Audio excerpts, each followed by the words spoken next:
Belajar di luar hari ke-7.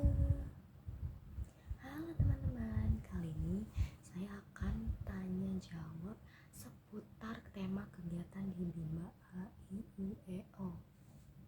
Yang pertama, berapa durasi waktu kegiatan di Bima A, I, U, E, O? Jawabannya adalah 30 menit. Yang kedua, apa saja sih kegiatan yang dilakukan di dalam kegiatan awal atau pembuka dan berapa lama sih durasi waktunya? Jawabannya, durasinya kegiatannya ya dulu ya. Kita pertama itu berdialog komunikasi dua arah antara motivator dengan murid dengan berbagai macam pertanyaan. Bisa itu dengan bertanya sudah makan belum, tadi sama siapa berangkatnya, terus kesukaannya apa, terus bisa juga hobi atau kegemaran dan lain-lain. Kemudian juga bisa kita adakan dengan tepuk semangat, yel-yel bimba, terus bisa juga dengan langsung berdoa sebelum belajar, bernyanyi cinta ananda, bernyanyi labimba. Dan juga untuk durasi waktunya tersendiri itu sekitar kurang lebih 5 menit ya, disesuaikan aja mau nyanyi apa aja. Kalau di tempat aku di Bimba Pasar Minggu itu kegiatannya itu pertama ya tadi berdialog, terus cari jempol, nyanyi ya, terus tepuk semangat, bernyanyi, berdoa dulu, terus lagu cinta ananda, dan terakhir labimba. Waktunya tuh bisa kurang lebih ya 5-10 menit, disesuaikan, dan kayaknya cukup deh 5 menit.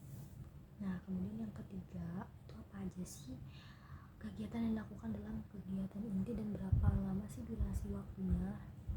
Oke, untuk kegiatan inti itu biasanya tuh anak-anak tuh diajarkan kayak berbahasa bimba, kayak ada nyanyi-nyanyiannya, terus kayak melafalkan huruf verbal kayak gitu-gitu, terus bermain baca-bacaan, terus kayak dari motivator tuh kayak mengevaluasi hasil apa ya namanya, hasil kerja anak itu dengan ekspresif gitu, sesuai sama perasaan anak juga gitu kan. Terus mengerjakan modul, terus bergantian juga bermain baca-bacaan lagi, dan seterusnya. Pokoknya kayak disesuaikan aja. Kadang kalau di aku itu biasanya kayak bermain modul diselingi dengan kegiatan lainnya,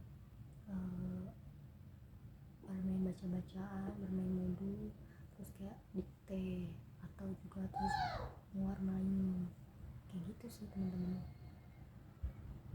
Terus yang keempat, apa saja sih kegiatan dilakukan dalam kegiatan akhir dan berapa lama durasi waktunya? Nah untuk kegiatan akhir itu biasanya kita kembali lagi ke seperti yang ada di inti ya, maksudnya tuh yang inti, terus kita tuh berasa sudah belajar, tepuk semangat dan lain-lain, terus berasa sudah belajar itu kurang lebih durasinya 5 menitan. Dan kemudian yang kelima, pasti prinsip dasar, hal yang mendasar yang harus dilaksanakan dalam pelaksanaan bimba, yaitu menumbuhkan minat baca dan belajar anak ya melalui metode bermain sambil belajar atau disebut dengan fun learning, yang membuat anak itu menjadi lebih bersemangat, kegiatan itu terasa menyenangkan, dan anak juga dididik tanpa belajar itu tanpa paksaan. Jadi kayak benar-benar apa yang anak-anak mau dan sihnya itu benar ke anaknya gitu ya. Karena kegiatan apa sih yang menjadi prioritas utama dalam pelaksanaan bimba? Itu dengan bermain baca-bacaan atau membaca ya guys. Yang ketujuh, apa sih kapan sih motivator harus memberikan motivasi atau reward kepada anak sebelum dan sesudah bermain modul? Jawabannya, jadi ketika kita memberikan motivasi itu kan sebagai bentuk penyemangat ya, biasanya itu dilakukan sebelum dan sesudah, karena hal ini tuh kayak penting banget gitu ya, buat membuat anak itu semakin semangat lanjutin modulnya. Terus kita juga memberikan reward atas apresiasi dia udah berani, sudah menyelesaikan dan lain sebagainya. Terus yang kedelapan, kapan motivator harus melakukan pengawasan dan pengendalian di dalam kelas, yaitu ketika anak sedang bermain sambil belajar tentunya.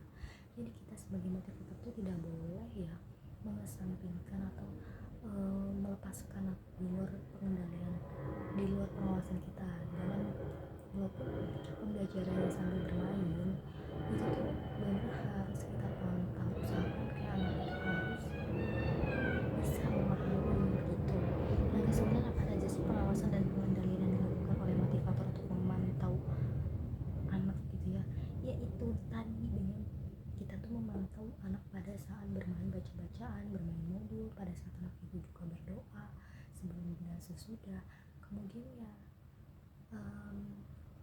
pada saat bernyanyi, mendongeng, dan pokoknya segala aktivitas kegiatan anak di Bimba itu memang benar-benar harus diawasi dan di dalam pengendalian. Jadi kayak kita sebagai motivator tuh harus selalu mengawasi karena anak itu sebagai subjek dalam belajarnya gitu.